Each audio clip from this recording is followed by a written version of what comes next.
Topic tense काळ. काळाबद्दल आपण चर्चा करणार आहोत. त्या काळामध्ये जो काही फर्स्ट जो पहिला प्रकार आहे तो आहे प्रेझेंट टेन्स वर्तमान काळ.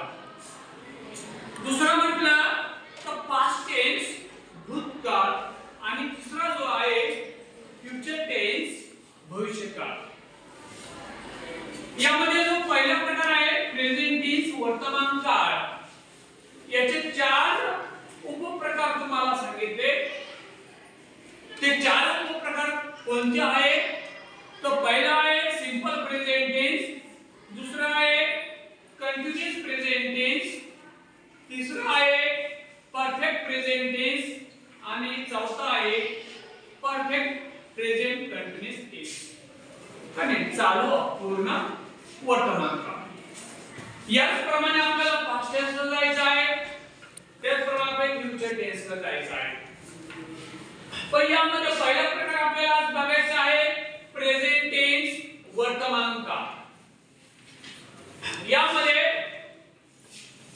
आपल्याला महत्त्वाचं म्हणजे वर्तमान काळ टू बी चे रूप. वर्तमान काळी टू बी फॉर्म आणि हे टू बी फॉर्म आपल्याला वाक्य बनवण्यासाठी मदत करत असतात. यामध्ये वर्तमान काळ टू बी रूप म्हटले तर am is are हे आहे. यामध्ये am is हे आहे एक वचन. काय आहे? आपण याला इंग्लिश मधून सिंग्युलर असं म्हणतो. काय म्हणतो? सिंग्युलर असं म्हणतो, एक वचन.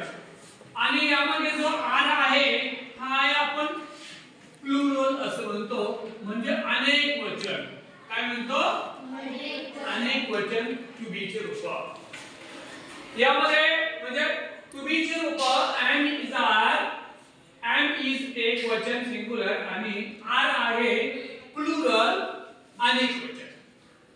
आता यांचा आपल्या वाक्यामध्ये कसा उपयोग करायचा तर बघा, त्यामध्ये जे 8 सर्वनाम आहेत कारण आपण त्याला पर्सनल प्रोनाउन असं म्हणतो. हे 8 सर्वनाम आहेत जे वाक्याच्या सुरुवातीला असतात आणि या प्रोनाउन नंतर आपल्याला या टू बी च्या रूपांचा उपयोग करावा लागतो.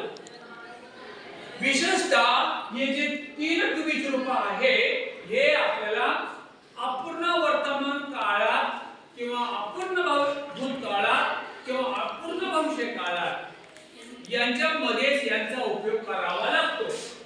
उदाहरणार्थ प्रेझेंट टेन्स वळूया. I am writing a letter किंवा I am running fast. काय? I am एक्झाम्पल मी देतो. उदाहरणार्थ I am writing a letter. I am writing a letter. मी पत्र लिहित आहे म्हणजे the action is going on. The action is going on. जेव्हा क्रिया अपूर्ण आहे, जेव्हा क्रिया चालू आहे तेव्हा आपण या टू बी च्या रूपाचा उपयोग करतो. म्हणजे टू बी करत्यानंतर याला आपण सब्जेक्ट म्हणतो. Subject plus to be form plus verb plus ING plus object. यामध्ये आपण subject plus to be form plus verb plus ING plus a letter plus object आणि या सूत्राचा उपयोग करून आपण अपूर्ण काळाचं म्हणजे कंटिन्यूअस प्रेझेंट टेन्सचं वाक्य बनवू शकतो. म्हणजे मला सांगायचं आहे की अपूर्ण काळासाठी आपल्याला या टू बी फॉर्मचा उपयोग करावा लागतो. यामध्ये जे 8 सर्वनाम आहेत ते कोणते आहेत ते इथे लिहितो. I, we, you, he, she, it आणि they. These are personal pronoun. These are personal pronoun. याला आपण पुरुषवाचक सर्वनाम असं म्हणतो आणि हे यामधला एक आपण घेतला I. तर I म्हणजे मी, we म्हणजे आम्ही, you म्हणजे एक वचनासाठी वापरला जातो, यू म्हणजे तुम्ही, ही, सी, इट आणि दे.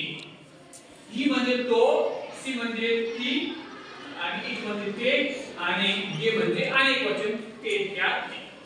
आता यामध्ये हा आय हा एक वचनी आहे. आय एक वचनीसाठी वापरला जातो. वी आम्ही अच्छा अनेक वचनी असतो प्लुरल.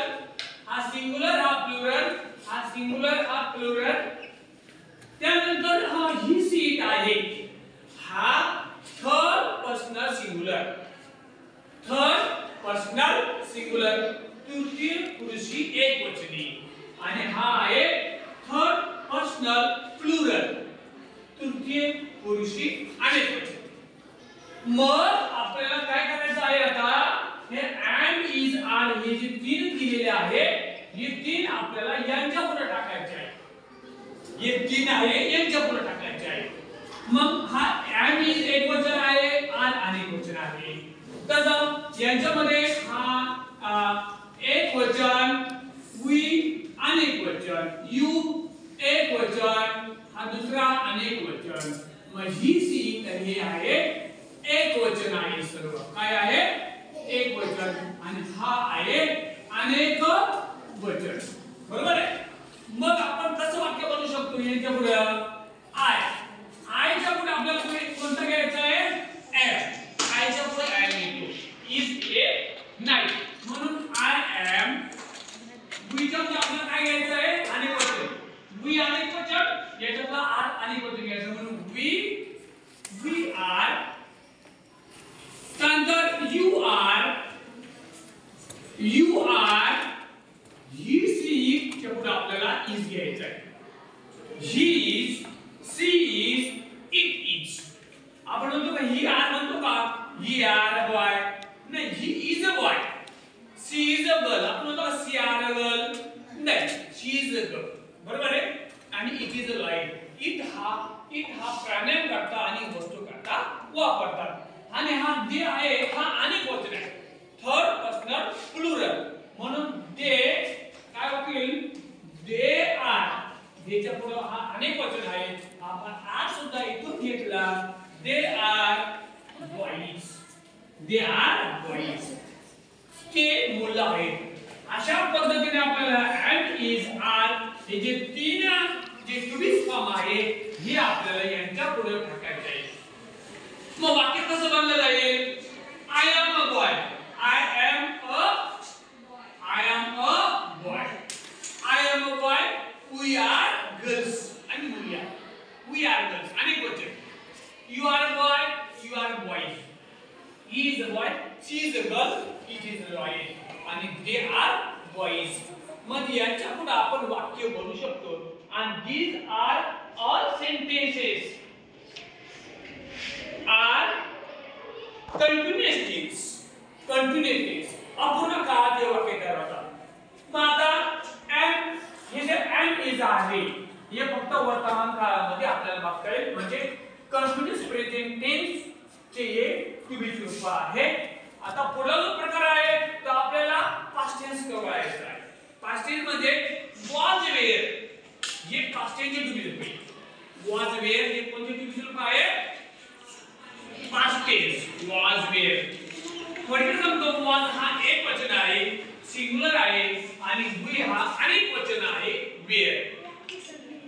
was एक वचन आणि we अनेक वचन. आलं लक्षात.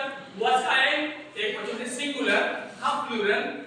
यांच्या पुढे आपल्याला हे टाकायचं आहे. am is आर शब्द काढायचे आणि त्या ठिकाणी was टाकायचे.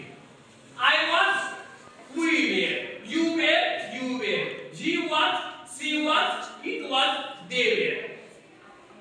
Correct. I shall, we will, you will, you will. Correct. She will, he will, she will, it will, they shall. अशा पद्धतीने आपण तिन्ही काळापुढे तिन्ही काळामध्ये वर्तमानकाळी am is are, भूतकाळी past tense was were आणि future tense भविष्यकाळी shall will चा उपयोग आपण करू शकतो. थोडक्यात मला सांगायचं आहे की हे जे टू बी चे फॉर्म आहे हे आपल्याला अपूर्ण काळातच त्याचा ठीक